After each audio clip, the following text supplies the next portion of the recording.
Gente, os dias atuais me espantam, né? A gente ouve expressões assim como cultura do cancelamento. Meu Deus do céu, as pessoas querem que os outros desapareçam, né? É um negócio assim bastante radical e que traz prejuízos enormes para algumas pessoas. Mas esse comportamento de cancelar os outros não é de agora não, pessoal. Não, isso aí sempre existiu. Aliás, o ser humano sempre foi ser humano. E o ser humano, sendo ser humano, faz dessas coisas independentemente da época que ele esteja habitando no mundo dos vivos, não é verdade? Nós vamos falar sobre isso melhor logo depois da vinheta. Olá, pessoas incríveis, pessoas de Deus, que a única coisa que seja cancelada na sua vida seja a tristeza, a angústia, a melancolia ou outras coisas ruins. Isso sim deve desaparecer da sua vida e é bem possível se fazer isso usando o nome de Jesus. Esse é o nosso comportamento e fé, onde pegamos algo do comportamento humano e trazemos para a ótica da palavra de Deus. Eu abri o assunto de hoje, né? O assunto de hoje é cancelamento. Essa cultura do cancelamento. Quando você faz algo que foge ao padrão, que foge ali ao comportamento em alta, né? Você é simplesmente cancelado. E as pessoas não têm limites. Elas vão assim se mobilizando para realmente fazer você desaparecer, não somente das mídias sociais, não é só você ali não ter mais seguidores. Elas querem que você desapareça do mundo corporativo, né? Se você é um profissional aí da área de publicidade, da área de vendas, enfim. Elas querem que você perca seus negócios e alguns até perdem mesmo. E por um pré-julgamento que às vezes nem é provado que é verdadeiro. Mesmo que fosse verdadeiro, você não tem o direito de fazer isso. Mas ainda mais, né, grave se torna quando aquele episódio reprovado nem é tão verdadeiro assim ou é totalmente falso. Isso é muito grave. Mas como eu disse na abertura, esse comportamento não é de agora, não é só por causa da internet. O ser humano sempre foi assim. E tem um episódio muito famoso nas Escrituras Sagradas, que foi aquele episódio da mulher flagrada em adultério. Pensa cá comigo, por favor. Se uma mulher é flagrada em adultério, ninguém adultera sozinho, você concorda comigo? Você ir aí para o campo da imaginação e tudo, mas isso não é propriamente o adultério físico. Para você ter ele físico ali a ponto de ser flagrado, você precisa da outra pessoinha. E no episódio da Bíblia Sagrada ali mostrando, ninguém levou o cidadão, só levou a mulher. E queriam cancelá-la. De que forma? Apedrejando. Aí jogaram aquela mulher ali no meio da praça, já estava todo mundo ali, né, se preparando para uma sessão de apedrejamento. Perguntaram para Jesus ali o que ele achava daquele absurdo, né? Isso está lá no Evangelho de João, pessoal. Nós vamos olhar o capítulo 8 e o versículo é o 7. Visto que continuavam a interrogá-lo, ele se levantou e disse: se algum de vocês estiver sem pecado, seja o primeiro a atirar pedra nela. A gente está lendo na NVI, né?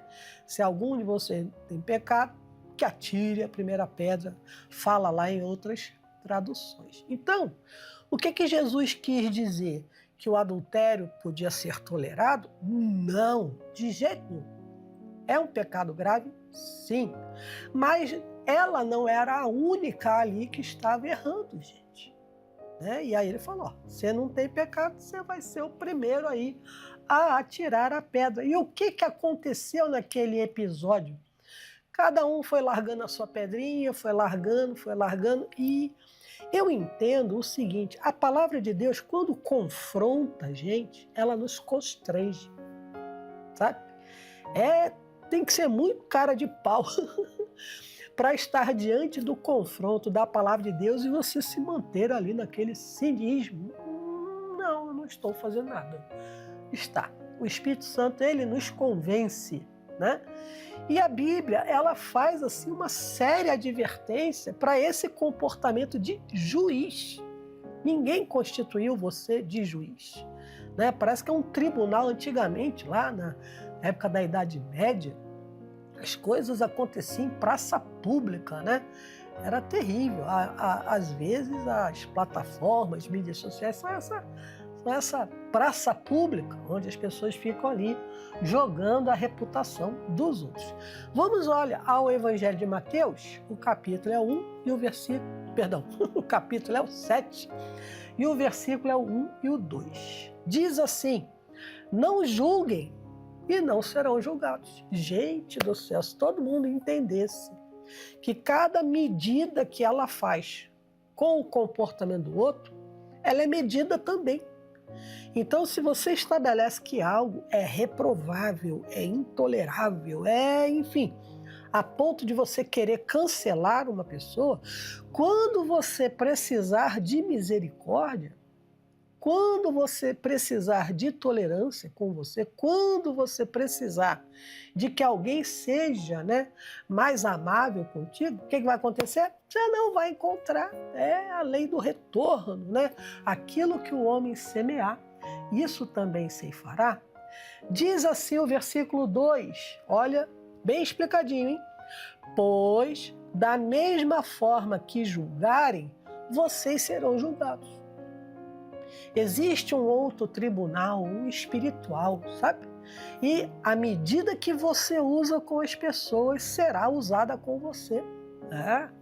Pois da mesma forma que julgarem, vocês serão julgados. A medida com que medirem será usada como medida para vocês. Então todos nós precisamos de perdão, de misericórdia, de benevolência. Por que a gente vai tratar as outras pessoas assim? E nas plataformas, é fácil você chegar lá e dizer que alguém é isso, é aquilo, destruir a reputação de alguém não está te afetando, né? Espiritualmente afeta sim. Mas olha só, como que eu saio desse comportamento alucinado dos dias atuais? Carta aos Colossenses, o capítulo é o 3, o versículo é o 13. A gente sempre pega aquele comportamento humano e traz para a ótica da palavra de Deus. Primeiro, para ver se ele está certo ou está errado. E segundo, se ele estiver errado, para a gente poder corrigir, né? Isso é uma boa decisão. Olha o que diz o texto. Suportem uns aos outros e perdoem as queixas que tiverem uns contra os outros. Perdoem como o Senhor os perdoou. Então, nós não podemos cair nessa pilha, nessa maneira de agir, de ficar aí açoitando os outros, apedrejando os outros, jogando o nome das pessoas na lama. Se a pessoa fez coisa errada, ela que se entenda com as autoridades, ela que se entenda com a pessoa com quem ela errou, ela que se entenda com ela própria e principalmente ela que se entenda com Deus. Não sou eu que tenho que julgá-la e condená-la e dizer não pode mais. Às vezes ela já se arrependeu e você está aí semeando essa contenda, né? Isso me lembra até um livro do Kenneth Hagin, onde ele fala isso.